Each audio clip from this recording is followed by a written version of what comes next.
దివంగత మాజీ సీఎం వైఎస్ఆర్ కు కాంగ్రెస్ నేతల ఘన నివాళులు. సంక్షేమం అంటే వైఎస్ఆర్ గుర్తుకు వస్తారన్న సీఎం రేవంత్. మల్కంపేట ఎల్లమ్మ కళ్యాణానికి ఏర్పాట్లు పూర్తి. రేపు జరిగే జాతరకు సీఎస్ను ఆహ్వానించిన ఆలయ కమిటీ. 35 నామినేటెడ్ పోస్టులు భర్తీ చేసిన సర్కార్. హామీ ఇచ్చిన నేతలకు చైర్మన్ల పదవులు.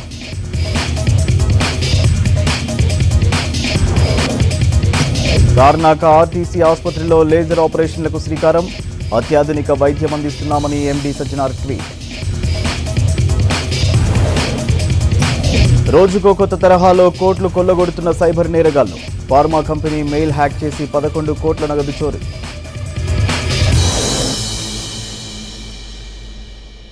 సీఎల్పీ ఆఫీస్లో వైఎస్ఆర్ను నివాళులర్పించారు సీఎం రేవంత్, డిప్యూటీ సీఎం బట్టి విక్రమార్క. వైఎస్ రాజశేఖర రెడ్డి చిత్రపటానికి నివాళులర్పించి ఆయన సేవల్ని యాద్ చేసుకున్నారు. కార్యక్రమంలో మంత్రులు శ్రీధర్ బాబు, దామోదర్ రాజనరసింహ, ఎమ్మెల్సీ మహేష్ కుమార్, రాజ్యసభ సభ్యులు అనిల్ కుమార్ యాదవ్, మదియాష్కి, కేవీపీ పాల్గొన్నారు. తర్వాత ఆఫీస్లో సిబ్బందికి బట్టలు పంపిణీ చేశారు సీఎం.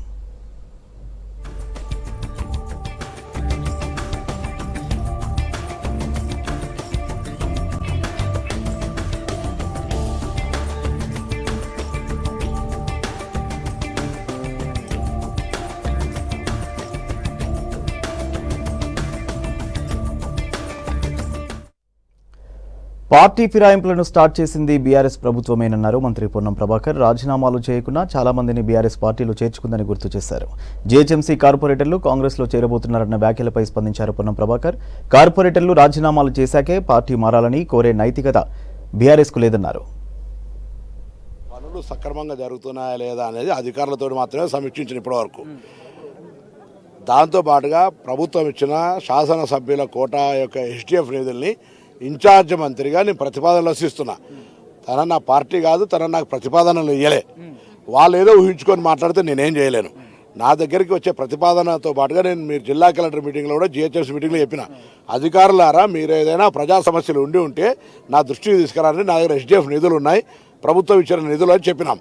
సో ఆ సదరు కార్పొరేటర్ కూడా ఏదైనా అటువంటి నిజమైన ప్రజా సమస్య ఉంటే తెమ్మని చెప్పండి, పార్టీలకు అతీతంగా కూడా ఇస్తాం. కానీ రాకముందే చెప్పకముందే ఒక ఆరోపణ చేస్తే తప్పవుతుంది. నేను ఇన్ఛార్జ్ మంత్రిగా, తెలంగాణ రాష్ట్ర ప్రభుత్వ ప్రతినిధిగా, హైదరాబాద్ నగరానికి సంబంధించి ముఖ్యమంత్రి గారి ఆలోచనకు అనుగుణంగా హైదరాబాద్ ఇమేజ్ని కాపాడడానికి కావచ్చు, శాంతి భద్రతలు కావచ్చు, లేకపోతే ఇక్కడ ఉన్నటువంటి సమస్యల పరిష్కారానికి నేను తుచా తప్పకుండా నా ప్రయత్నం చేస్తా ఉన్నా. ఎవరైనా పార్టీలకు అతీతంగా నా దృష్టికి ఏది తెచ్చినా నేను గౌరవ ముఖ్యమంత్రి గారి దృష్టికి తీసుకెళ్తా. నాతో అయితే నేను పరిష్కారం చేస్తాను. There is no politics in development. Election వరకు పాలిటిక్స్. అందుకే ఒకవేళ ఆ కార్పొరేటర్లు వాళ్ళు గతంలో ఏమేమి చేసినారో వాళ్ళు ఆలోచన చేసుకోవాలి తప్ప నేను ఎప్పుడు కూడా అంత కార్పొరేటర్లకు సంబంధించి. Hyderabad central university school of medical సైన్సెస్లో డీన్గా చేస్తున్న professor doctor Vemuganti Geeta vision science and రీసెర్చ్లో గోల్డ్ ఫెలో అవార్డు అందుకున్నారు. కంటి కణాలపై చేసిన పరిశోధనకు 2025 సంవత్సరానికి అమెరికాకు చెందిన association for research in vision and ophthalmology ప్రతిష్టాత్మక వీసెన్ ఫెల్డ్ అవార్డుకు ఆమె ఎంపికయ్యారు. వైద్య రంగంలో ఏదైనా రీసెర్చ్ చేయాలంటే ఓపిక, సహనం ఉండాలన్నారు డాక్టర్ గీత. సున్నితమైన కంటి చికిత్సలపై రీసెర్చ్ చేసేవారి సంఖ్య పెరగాలంటున్న డాక్టర్ గీత వేముగంటితో షరీఫ్ ఫేస్ టు ఫేస్. ఇండియాలోనే ది ఫస్ట్ పర్సన్గా ప్రతిష్టాత్మకమైనటువంటి అవార్డు అందుకున్న డాక్టర్ వేముగంటి గీత ఒకసారి మనతో ఉన్న ఒకసారి మాట్లాడదాం. మేడం, అసలు ఈ అవార్డు ఏంటి? ఇండియాలోనే ఈ జర్నీలో ఫస్ట్గా అవార్డు రావడం, సో ఈ అవార్డు గురించి ఒకసారి చెప్పండి. ఈ అవార్డు ఏంటి అంటే association for research in vision and ఆప్థల్మాలజీ అనేది ఒకటి ప్రొఫెషనల్ అసోసియేషన్ ఉంది. అండ్ దాంట్లో చాలా అవార్డ్స్ ఉంటాయి. ఈ వైసెన్ఫెల్డ్ అవార్డ్ అనేది it is given to out standing research చేసిన వాళ్లకు, విజన్ ఆప్థల్మాలజీలో రీసెర్చ్ చేసిన వాళ్లకు ఇస్తారు. నామినేషన్ చేస్తారు మన పబ్లికేషన్స్ బేసిస్ మీద. వాళ్ళు రెఫర్ చేస్తే ఒక అవార్డ్ కమిటీ ఉంటుంది, వాళ్ళు సెలెక్ట్ చేస్తారు. మళ్ళీ ఈ సంవత్సరం అనౌన్స్ చేశారు, నెక్స్ట్ ఇయర్ అది డెలివర్ చేయాలి ఆ అవార్డ్ లెక్చర్. నెక్స్ట్ మీటింగ్ అది నెక్స్ట్ మేలో ఉంటుంది, 2025లో సాల్ట్ లేక్ సిటీ యుఎస్ఏలో.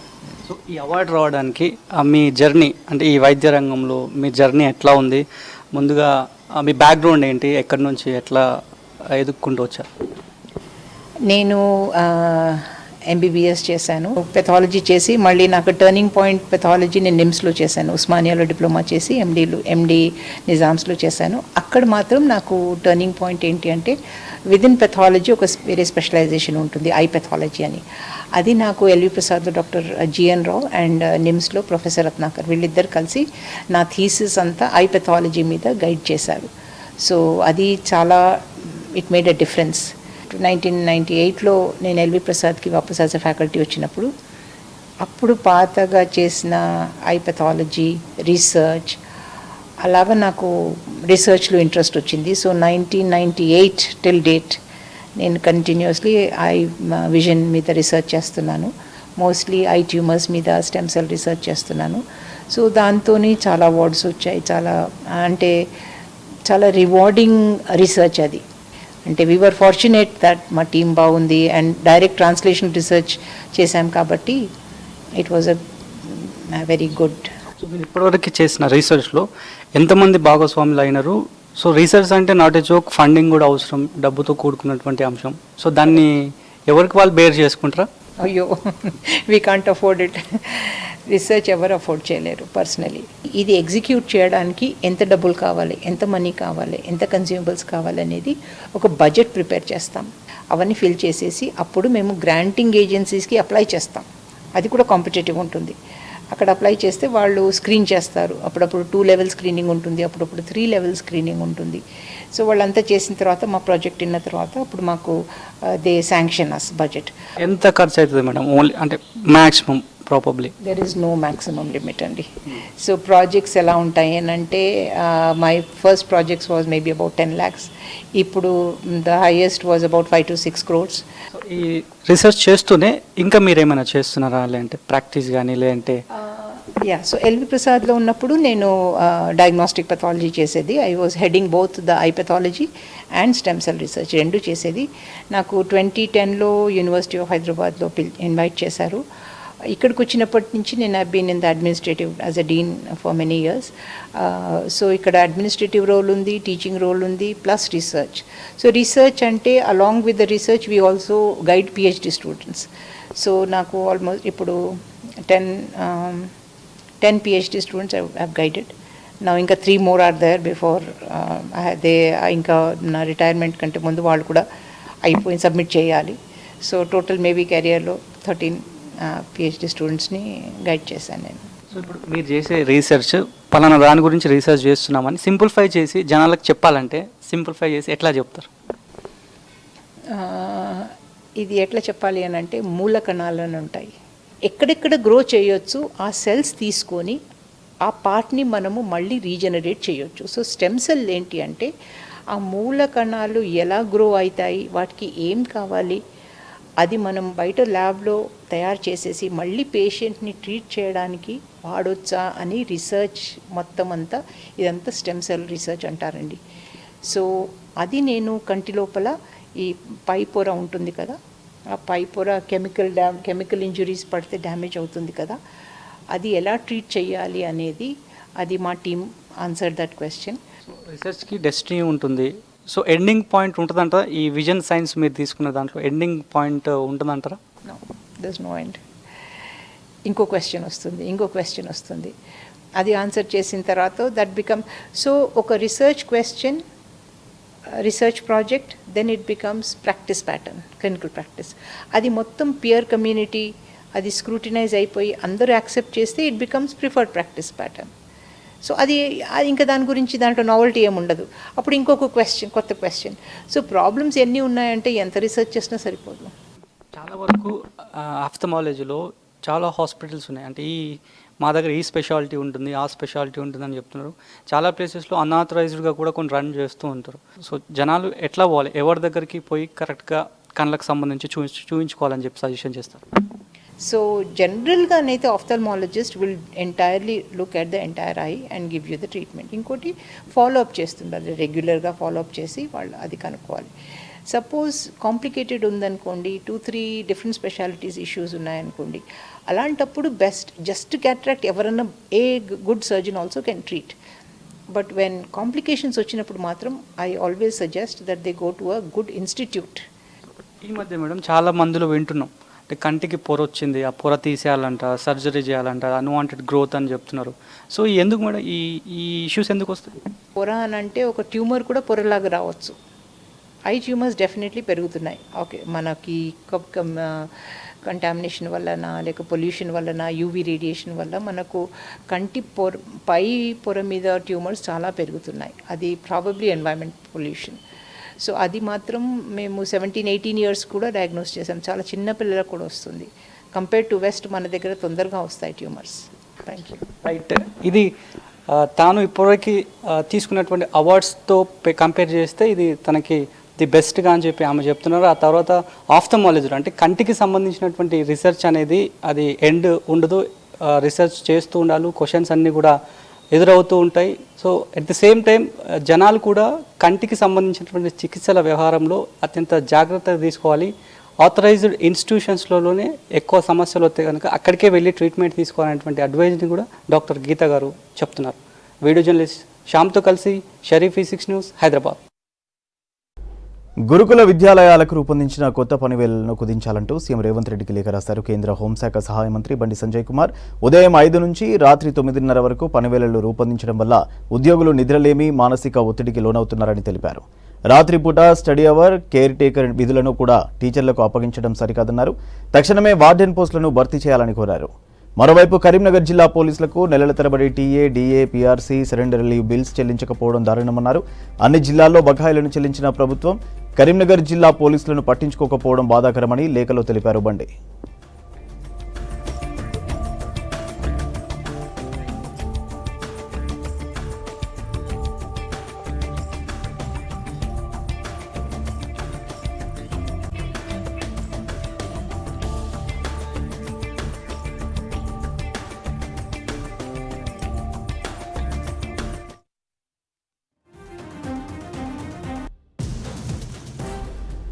జమ్మూ కాశ్మీర్లో కథువా జిల్లాలోని మాచేడి ప్రాంతంలో ఆర్మీ కాన్వాయ్పై ఉగ్రవాదులు దాడి చేశారు. ఈ ఘటనలో 4 జవాన్లు ప్రాణాలు కోల్పోయారు. మరో 6గురికి తీవ్ర గాయాలయ్యాయి. మాచేడి కిన్లీ మల్హార్ రోడ్డు మార్గంలో పెట్రోలింగ్ నిర్వహిస్తుండగా ఉగ్రవాదులు దాడి చేసినట్టు తెలుస్తోంది. ఫస్ట్ గ్రనైట్తో దాడి చేసి తర్వాత తుపాకులతో కాల్పులు చేశారని అధికారులు తెలిపారు. గాయపడిన జవాన్లను చికిత్స కోసం ఆర్మీ ఆసుపత్రికి తరలించారు అధికారులు. జమ్మూ కాశ్మీర్లో కథువా జిల్లాలోని మాచేడి ప్రాంతంలో ఆర్మీ కాన్వాయ్పై ఉగ్రవాదులు దాడి చేశారు. ఈ ఘటనలో 4 జవాన్లు ప్రాణాలు కోల్పోయారు. మరో 6గురికి తీవ్ర గాయాలయ్యాయి. మాచేడి కిన్లీ మల్హార్ రోడ్డు మార్గంలో పెట్రోలింగ్ నిర్వహిస్తుండగా ఉగ్రవాదులు దాడి చేసినట్టు తెలుస్తోంది. ఫస్ట్ గ్రనైట్తో దాడి చేసి తర్వాత తుపాకులతో కాల్పులు చేశారని అధికారులు తెలిపారు. గాయపడిన జవాన్లను చికిత్స కోసం ఆర్మీ ఆసుపత్రికి తరలించారు అధికారులు. రెవెన్యూ సమస్యల రహిత మండలంగా యాచారంను తీర్చిదిద్దే కార్యక్రమాన్ని చేపట్టింది లీఫ్ సంస్థ. మండలంలో ధరణి సమస్యల పరిష్కారం కోసం పైలట్ ప్రాజెక్టు కార్యక్రమాన్ని నిర్వహించారు. ఈ కార్యక్రమంలో కిసాన్ సెల్ జాతీయ ఉపాధ్యక్షుడు కోదండరెడ్డి, లీఫ్ సంస్థ సభ్యులు పాల్గొన్నారు. మంతెన గౌరెల్లి గ్రామంలో నిర్వహించిన శిబిరంలో భూ సమస్యల గుర్తింపు దాదాపు పూర్తయిందన్నారు. మొత్తం 10 గ్రామాల్లో 2200కు పైగా భూ సమస్యలపై దరఖాస్తులు వచ్చాయన్నారు. భూ సమస్యల పరిష్కారానికి రాష్ట్ర రెవెన్యూ శాఖ మంత్రికి అధికారుల దృష్టికి తీసుకెళ్లి వాటిని పరిష్కరించడానికి కృషి చేస్తామని అన్నారు లీఫ్ సంస్థ సభ్యులు. యాచారం మండలాన్ని ఒక పైలట్ ప్రాజెక్టుగా ఎంపిక చేసి మొదటి కార్యక్రమం ఇక్కడి నుంచే మొదలైంది. ఇది దాదాపుగా యాచారంలో ఉన్న 22 రెవెన్యూ గ్రామాలలో అన్ని గ్రామాలలో ప్రజల దగ్గరికి వెళ్ళి ఒక స్పెసిఫిక్ ఫారంలో ఇబ్బందులన్నీ కూడా దాని మీద నమోదు చేయబడ్డాయి. వాళ్ళన్నీ కూడా సేకరించిన తర్వాత ఇది ఒక నమూనాగా మొత్తం రాష్ట్రంలో రేపు తొందరగా పరిష్కారం చేయడానికి ఏ రకమైన ఇబ్బందులు ఉన్నాయని చెప్పి దీంట్లో ఈ పైలట్ ప్రాజెక్టులో వచ్చినాయి. కాబట్టి దీన్ని వెంటనే ప్రభుత్వానికి ఈ రిపోర్టు అందజేస్తే కొంత తొందరగా పనులు జరగడానికి కానీ, ఎవరికైతే దాదాపు 6-7 ఏళ్ళుగా పుస్తకాలు రాక వాళ్ళు ఆ పుస్తకం భూమి హక్కు పుస్తకం లేకపోవడం వల్ల గత ప్రభుత్వం ఇచ్చిన రైతు బంధు కానీ వాళ్ళకి రాలేదు, బ్యాంకుకు పోతే రుణం దొరకలేదు, అమ్ముకోవడానికి అధికారం లేదు, ఇవన్నీ ఇబ్బందులు పడ్డారు. కాబట్టి ఈ ప్రభుత్వం వచ్చిన తర్వాత వాళ్ళకి హక్కు కలిగిస్తే మేము ప్రకటించిన రైతు భరోసా కానీ వాళ్ళకి అన్ని అవసరాలు అందే విధంగా ప్రతి వ్యక్తికి ప్రతి రైతుకి హక్కులున్న అందరికి కూడా ఈ ధరణి అనేది రద్దు చేస్తాము, దాంట్లో ఉన్న తప్పులు సరిదిద్దామనే మాట ప్రజలకు ఇచ్చిండ్రు.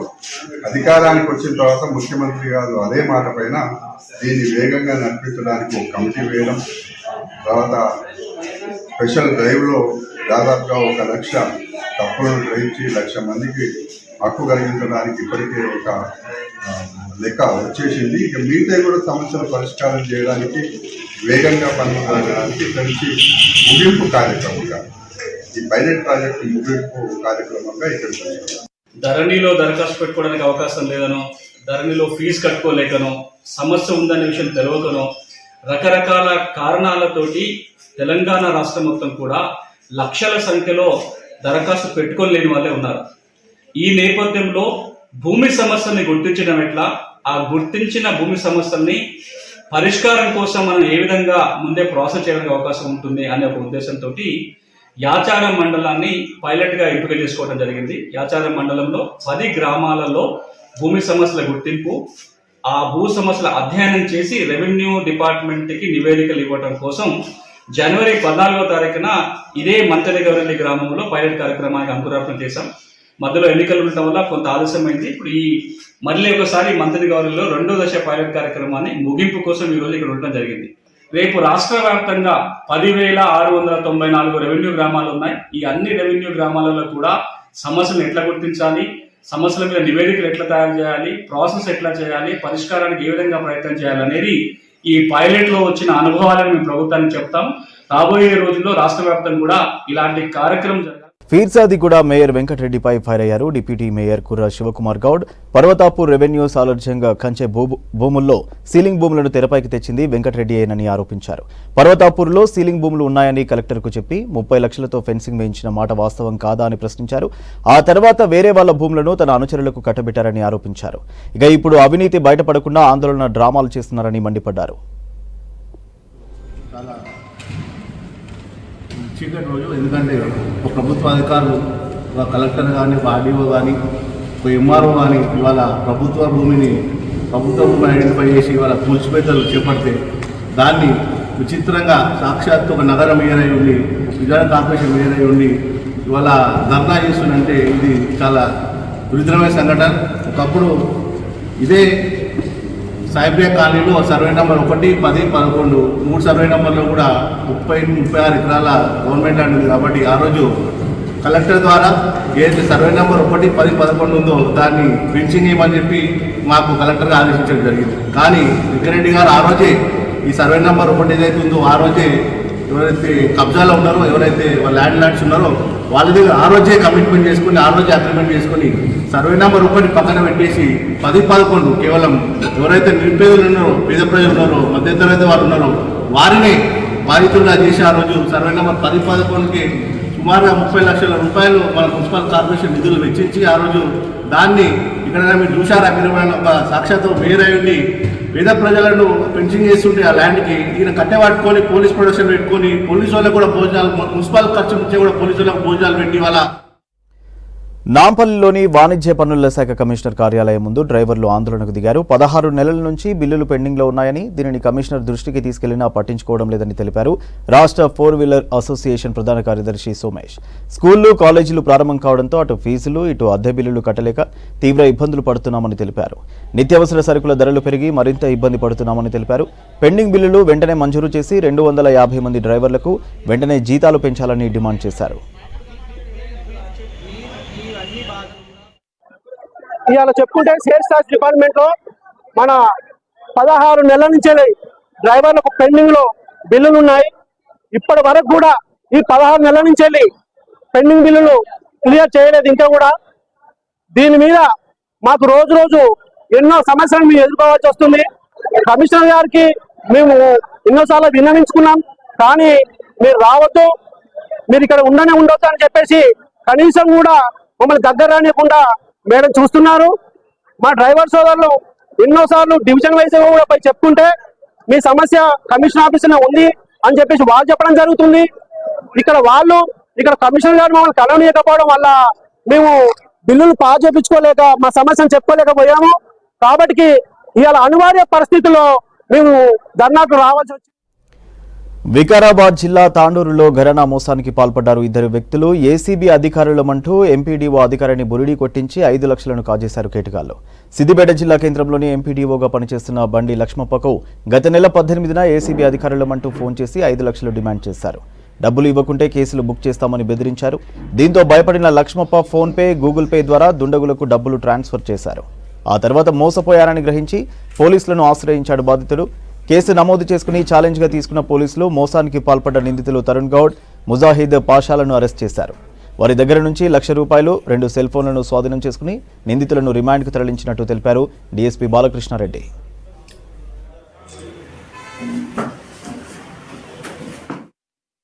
18వ తేదీ నాడు తనకి ఒక ఫోన్ కాల్ వచ్చిందని, ఫోన్ కాల్ అవతల వైపు నుండి ఏసీబీ అధికారులము మీ మీద కంప్లైంట్ వచ్చింది, చాలా మీ మీద రైడ్ జరుగుతుంది, కేసు నమోదు చేస్తాము, మీరు ఒక 5 లక్షలు ఇచ్చినట్లయితే మేము కేసు లేకుండా చేస్తామని చెప్పి అవతల వ్యక్తి నుంచి మాట్లాడడం జరిగింది. అందుకు ఈ వ్యక్తి ఫిర్యాదుదారుడు లక్ష్మప్ప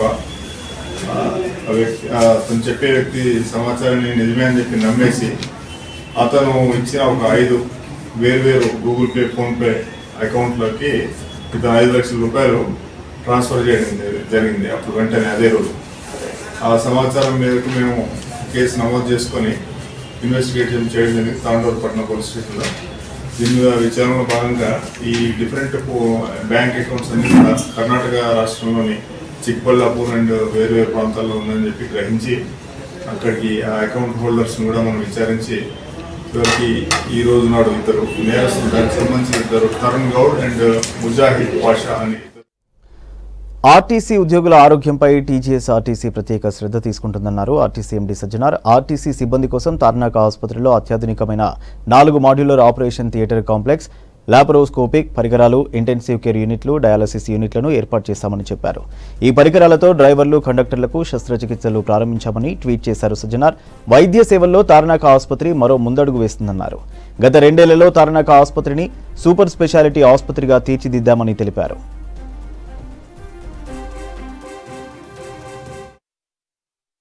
మేము హన్మకొండ డిపోలో పనిచేస్తాము. మేము శనివారం రోజు ఆపరేషన్ చేసుకున్నాం. మాకైతే 3 రోజులు చూపించుకుని ఇప్పటికైతే బాగానే ఉంది. లేజర్ ఫైల్స్ ఏమో పీటాట్ అయితే ఏం లేదు. 3 రోజుల నుంచి మేము ఫ్రీ అయితే తిరగలాడుతున్నాం. దాని నుంచి ఎలాంటి అయితే ఇప్పటికైతే మాకేమనిపించదు. సాటిస్ఫైడ్ ఆపరేషన్ ఆపరేషన్ బ్లీడింగ్ అట్లాంటిది కూడా ఎక్కువ ఏం లేదు. కూర్చుంటున్నాం, మంచిగా నడుస్తున్నాం. రాష్ట్రంలో సైబర్ నేరగాలు రెచ్చిపోతున్నారు. రోజుకో కొత్త తరహాలో 4-5 కోట్ల రూపాయలు దోచేస్తున్నారు.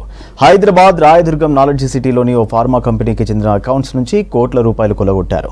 ఆన్లైన్లో లైఫ్ సైన్సెస్ సంస్థను బురిడీ కొట్టించి 11 కోట్లకు పైగా నగదు కొట్టేశారు. కంపెనీ మెయిల్ను పోలిన మరో మెయిల్ పంపించి నగదు కాజేసినట్లు గుర్తించారు అధికారులు. ఫార్మా కంపెనీలో జరిగిన సైబర్ క్రైమ్పై సైబర్ సెక్యూరిటీ బ్యూరో డీఎస్పీ ప్రసాద్తో Dhanraj face to face. Cyber నేరగాళ్లు రోజుకో కొత్త తరహాలో మోసాలు చేస్తూ కోట్లాది రూపాయలను కొల్లగొడుతున్నారు. ఈ క్రమంలోనే హైదరాబాద్లో ఉన్నటువంటి రాయదుర్గం చెందినటువంటి ఓ ఫార్మాసిటికల్ కంపెనీని నుంచి కూడా ఏకంగా 11 కోట్ల రూపాయలను దోచేశారు. ఈ విషయంపైన మనతో మాట్లాడేందుకు cyber security bureau DSP KVM Prasad గారు ఉన్నారు.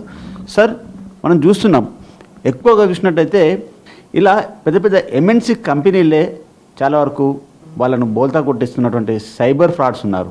ముఖ్యంగా చూసినట్టయితే ఈ రాయదుర్గం సంబంధించినటువంటి ఫార్మాస్యూటికల్ కంపెనీలో ఏ రకంగా మోసం జరిగింది, దానికి సంబంధించిన వివరాలు. అంటే ఈ ఫార్మాస్యూటికల్ కంపెనీకి ఏంటంటే వీళ్ళకి సర్వీసెస్ అందించడానికి యూఎస్తో ఒక కంపెనీతో ఎలాకెట్ అనే కంపెనీతో వీళ్ళు ఒప్పందం చేసుకున్నారు. ఒప్పందం చేసుకొని వీళ్ళకి కావాల్సిన క్వాలిటీ కంట్రోల్ ఇదంతా కూడా వాళ్ళు చూస్తుంటారు. అట్లా ఇప్పటి వరకు చేసిన వర్క్కి సంబంధించి ఒక 11.4 crores బిల్స్ పెండింగ్ ఉంటే వాళ్ళు ఈ మెయిల్స్ ద్వారా కమ్యూనికేట్ చేశారు. మాకు ప్రజెంట్ ఇంత బిల్ పెండింగ్ ఉంది, ఈ బిల్ క్లియర్ చేయండి అని చెప్పి ఒక ఇన్వాయిస్, అంటే వాళ్ళ కంపెనీ పేరు మీద ఉన్న ఒక లెటర్ హెడ్లో ఇన్వాయిస్ క్రియేట్ చేసి ఆ ఇన్వాయిస్లో ఏ బ్యాంక్ అకౌంట్కి ఈ మనీ ట్రాన్స్ఫర్ చేయాలి అనేది క్లియర్గా మెన్షన్ చేస్తూ ఒక ఇన్వాయిస్ పంపించారు. అది మెయిల్ ద్వారానే. అది వచ్చిన తర్వాత వీళ్ళు ఓకే మనం ఎట్లాగూ కట్టాలి కదా ఇదని చెప్పి కడదామనే దీంట్లో ఉండగా నెక్స్ట్ డే మార్నింగ్ ఇంకొక మెయిల్ వచ్చింది. ఈ మెయిల్లో ఏంటంటే మాకు కొంచెం ఈ పాత అకౌంట్తో ప్రాబ్లం ఉంది, కాబట్టి మీరు పాత అకౌంట్ బదులు కొత్త అకౌంట్కి డబ్బులు ట్రాన్స్ఫర్ చేయండి అని చెప్పి వేరే అకౌంట్ ఒకటి ఇస్తూ సేమ్ ఇన్వాయిస్, అదే లెటర్ హెడ్, అదే సేమ్ యాజ్ ఇట్ ఈజ్ ఉంది, బ్యాంక్ అకౌంట్ నెంబర్ వేరే మార్చేసి ఈ కొత్త అకౌంట్కి ట్రాన్స్ఫర్ చేయండి అని చెప్పి దీంట్లో ఎక్కువ డేటా లేకుండా కొంచెమే టెక్స్ట్ చేసినారు. We're encountering problems with the previous account, hence we request you to send to transfer the money to the new account అని కొత్త ఇన్వాయిస్ క్రియేట్ చేసి కొత్త అకౌంట్ ఇచ్చినారు. దీంట్లో ఏంటంటే పాత దానికి దీనికి మెయిల్ యూజర్ నేమ్స్ సేమ్ ఉన్నాయి, యూజర్ ఐడి కూడా సిమిలర్ ఉన్నాయి, కానీ కొంచెం తేడా ఉంది. వీళ్ళు ఆ తేడా గమనించకుండా యూజర్ నేమ్, మనకు మామూలుగా మెయిల్స్ వచ్చినప్పుడు ఏంటంటే మనకి పైకి కనపడేది యూజర్ నేమ్ కనపడుతుంది. ఇప్పుడు మనకి ఒక రామారావు అనే దగ్గర నుంచి వస్తే కనుక యూజర్ నేమ్ రామారావు అనే వస్తుంది. ఆ యూజర్ నేమ్తో రామారావు అనే సేమ్ యూజర్ నేమ్తో మనం ఒక 50,000 మెయిల్స్ క్రియేట్ చేసుకోవచ్చు. అంటే ఈ డిజిటల్ సంబంధించిన పేమెంట్లు కావచ్చు, ఏదైనా కావచ్చు, కోట్లాది రూపాయలను ఏకంగా అంటే ఈ మెయిల్ సంబంధించి దానితో అంటే చెల్లింపులు చేసేటువంటి అథారిటీ ఉంటుందా? అంటే చెల్లింపులు చేసే అథారిటీ అంటే ఇప్పుడు వాళ్ళకి మెయిల్ కరస్పాండెన్స్ నడుస్తూ ఉంది, వాళ్ళు సర్వీసెస్ ఇచ్చారు, వీళ్ళు డబ్బులు కట్టాల్సిన అవసరం అయితే ఉంది, ఇదంతా రెగ్యులర్గా నడుస్తుందే కాబట్టి వీళ్ళు డబ్బులు పే చేయాలి. కాబట్టి అకౌంట్ నంబర్ చేంజ్ అయినప్పుడు సస్పెక్ట్ చేయాలి. మనం రెగ్యులర్గా పే చేసే అకౌంట్ కాకుండా కొత్త అకౌంట్ ఇవ్వటం ఏంటి అని చెప్పేసి డౌట్ పడాలి. వీళ్ళు ఆ డౌట్ పడకుండా సేమ్ మెయిల్ ఐడి నుంచి వచ్చింది అన్నట్లుగా వీళ్ళు చూసుకోకుండా బాదరాగా డబ్బులు ట్రాన్స్ఫర్ చేసేసినారు. లక్కీగా ఏమైందంటే వీళ్ళు మెన్షన్ చేసిన నేము, కంపెనీ నేము, అక్కడ వాడు బ్యాంక్ అకౌంట్ ఓపెన్ చేసిన కంపెనీ నేము మిస్ మ్యాచ్ అయినాయి. టాలీ కాకపోవటం వల్ల ఏంటంటే బ్యాంక్ అథారిటీసు ఆ డబ్బుల్ని క్లయింట్కి ఇవ్వటానికి ఒప్పుకోలేదు. మీది వేరే పేరు మీద వచ్చినాయి, నీ పేరు వేరే ఉందని చెప్పేసి ఆ డబ్బులు ట్రాన్స్ఫర్ చేయలేదు. ఆ డబ్బులను విత్హెల్డ్ చేసి పెట్టినారు అమెరికా బ్యాంక్లో. ఫ్రాడ్ అంటే సైబర్ ఫ్రాడ్ గాళ్లను చాలా వరకు వివిధ కంట్రీస్ నుంచి కూడా ఆపరేట్ చేసి ఇక్కడ డబ్బులు దోచేస్తున్నారు. వీళ్ళని మీరు పట్టుకోవడానికి, విదేశాలకు వెళ్ళడానికి మీకు ఎలాంటి సెక్యూరిటీ యాంగిల్ ఉంటుంది? మీరు విదేశాంగ మంత్రిత్వ శాఖతో కావచ్చు, ఎలా మీరు ఆ కేసులను హ్యాండిల్ చేయడం జరుగుతుంది? మనకి ఫారిన్ కంట్రీస్తో క్రిమినల్స్ని పట్టుకోవాలన్నా, అక్కడ ఇన్వెస్టిగేట్ చేయాలన్నా మన దేశం తరపున సిబిఐ నోడల్ ఏజెన్సీ.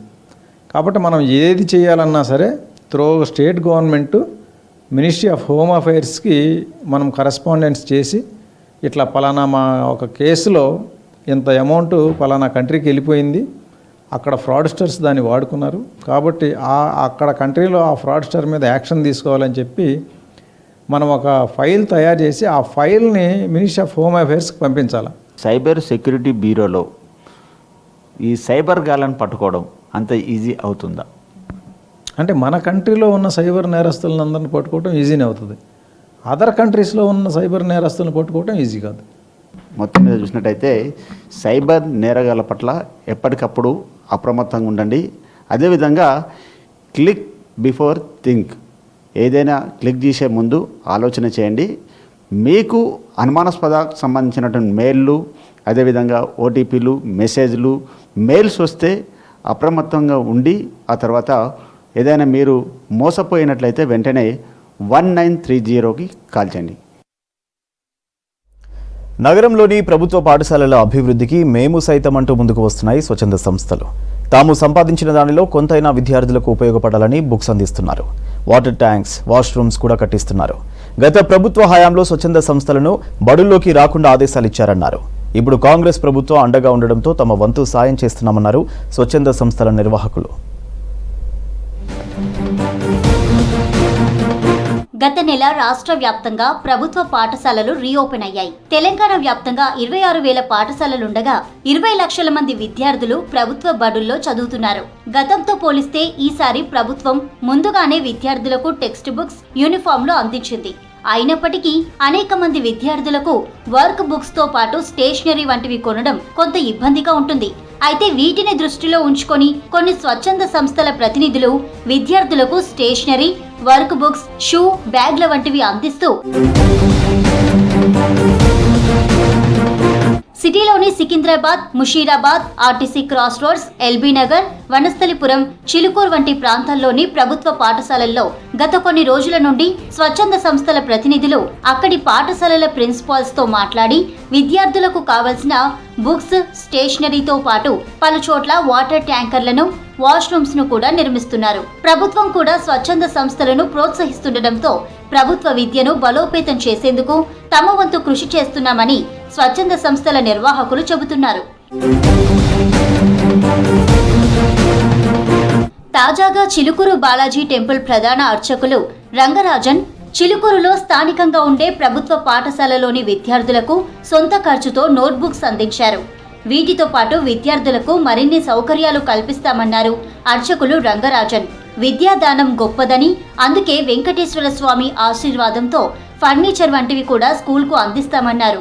మంచి చదువుకోవాలి, మీలో ఐపీఎస్లు కావాలి, ఐఏఎస్లు కావాలి, కలెక్టర్లు కావాలి, ఉన్నతమైన స్థానంలో మీరందరూ ఎదగాలని ఈ ప్రసాదాన్ని, చదువే ప్రసాదంగా విద్యాదానం చేసే ప్రయత్నంలోనే మా శిష్య బృందం, పవన్ కుమార్ వీరందరూ కలిసి మీ అందరికీ వాళ్ళ పంచాలని ఒక కార్యక్రమాన్ని చేపట్టాము.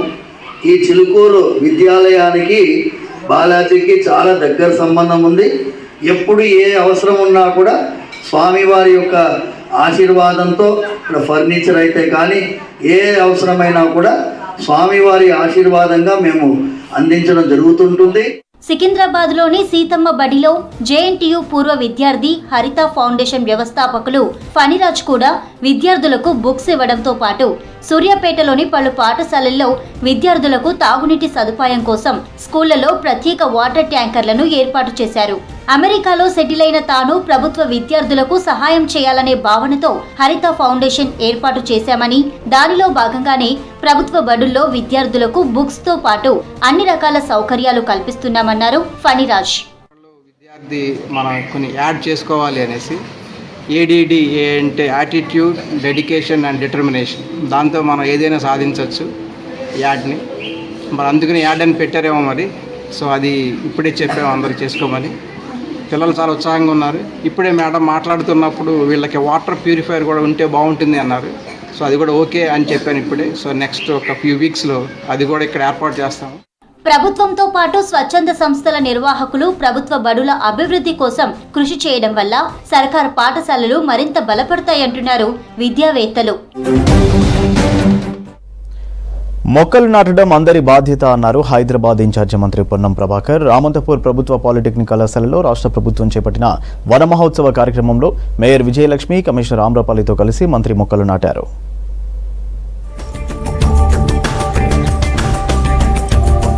భవిష్యత్తు తరాల వారికి మంచి వాతావరణం అందించాలనే లక్ష్యంతోనే వన మహోత్సవ కార్యక్రమాన్ని ప్రభుత్వం ఏర్పాటు చేసిందని అన్నారు మంత్రి పొన్నం ప్రభాకర్. జీహెచ్ఎంసీ వ్యాప్తంగా 30 లక్షల మొక్కలు నాటేందుకు కార్యాచరణ చేశామన్నారు.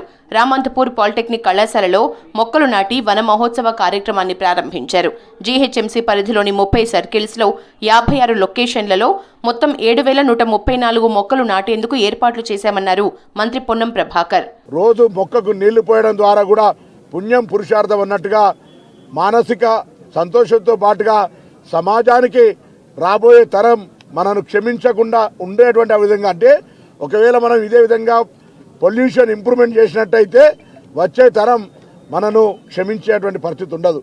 కాబట్టి అందరం కూడా దయచేసి ఇది ఎవరిదో బాధ్యత, నాకేం సంబంధం అనేటువంటి అంశం లేకుండా ప్రభుత్వం ఎన్ని చర్యలు తీసుకున్నా ప్రజలందరూ తప్పకుండా వాళ్ళ తండ్రి పేరు మీదనా, తల్లి పేరు మీదనా, కుటుంబ సభ్యుల పేరు మీదనా, లేదా వాళ్ళ పేరు మీద ఏదైనా పుట్టినరోజు ఏమైనా కారణం కావచ్చు, మొత్తానికి మొక్క నాటడము, పెంచడము చేయాల్సిందిగా ఈ సందర్భంగా ప్రభుత్వం పక్షాన జంట నగరాల ప్రజలందరికీ విజ్ఞప్తి చేస్తా ఉన్నాం.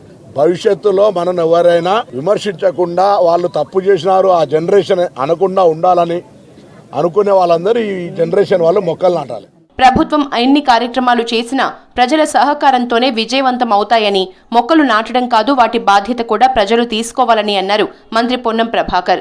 కాలుష్యం పెరిగితే వచ్చే తరం మనల్ని క్షమించదన్నారు. అటవీ శాఖ ఆధ్వర్యంలో సమాజానికి మేలు చేసే మొక్కల్ని నాటుతామని, వాటిని పెంచే బాధ్యత ప్రజలు తీసుకోవాలని కోరారు మంత్రి పొన్నం ప్రభాకర్.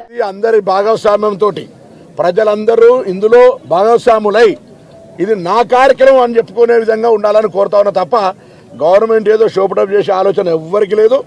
అందరం కూడా చిత్తశుద్ధితోటి ఈ యొక్క కార్యక్రమం విజయవంతం జరగాలి. పొన్నం లెటర్ తప్పనిసరి అనే ఆరోపణలపై సీరియస్ అయ్యారు మంత్రి పొన్నం ప్రభాకర్. తన దగ్గరికి రాకముందే ఇలాంటి ఆరోపణలు చేయడం సరికాదని, ఎవరు వచ్చినా వారి డివిజన్ కి సహకరిస్తానని క్లియర్ గా చెప్పారు. ఇటీవల మేయర్, డిప్యూటీ మేయర్ రాజీనామా చేయాలంటూ బీఆర్ఎస్ కార్పొరేటర్లు చేసిన వ్యాఖ్యలపై కూడా తనదైన శైలిలో రెస్పాండ్ అయ్యారు. అసలు పార్టీ ఫిరాయింపుల్ని ప్రోత్సహించిందే బీఆర్ఎస్ అన్నారు. గతంలో రాజీనామా చేయించి బీఆర్ఎస్ పార్టీలోకి తీసుకుని మాట్లాడితే బాగుండేదని సెటైర్ వేశారు మంత్రి పొన్నం ప్రభాకర్. వాళ్ళు ఏదో ఊహించుకొని మాట్లాడితే నేనేం చేయలేను. నా దగ్గరికి వచ్చే ప్రతిపాదనతో పాటుగా నేను మీరు జిల్లా కలెక్టర్ మీటింగ్లో కూడా జిహెచ్ఎంసీ మీటింగ్లో చెప్పిన, అధికారులారా మీరు ఏదైనా ప్రజా సమస్యలు ఉంటే నా దృష్టికి తీసుకురాని, నా దగ్గర SDF నిధులు ఉన్నాయి, ప్రభుత్వం ఇచ్చిన నిధులు అని చెప్పినాం. సో ఆ సదరు కార్పొరేటర్ కూడా ఏదైనా అటువంటి నిజమైన ప్రజా సమస్య ఉంటే తెమ్మని చెప్పండి, పార్టీలకు అతీతంగా కూడా ఇస్తాం. కానీ రాకముందే చెప్పకముందే ఒక ఆరోపణ చేస్తే తప్పవుతుంది. నేను ఇన్ఛార్జ్ మంత్రిగా, తెలంగాణ రాష్ట్ర ప్రభుత్వ ప్రతినిధిగా హైదరాబాద్ నగరానికి సంబంధించి ముఖ్యమంత్రి గారి ఆలోచనకు అనుగుణంగా హైదరాబాద్ ఇమేజ్ని కాపాడడానికి కావచ్చు, శాంతి భద్రతలు కావచ్చు, లేకపోతే ఇక్కడ ఉన్నటువంటి సమస్యల పరిష్కారానికి నేను తుచా తప్పకుండా నా ప్రయత్నం చేస్తాను. ప్రభుత్వం నిర్ణయించిన లక్ష్యం 30 లక్షలు కాగా జీహెచ్ఎంసీలో 60 లక్షల మొక్కల్ని సిద్ధం చేశామన్నారు మేయర్ విజయలక్ష్మి.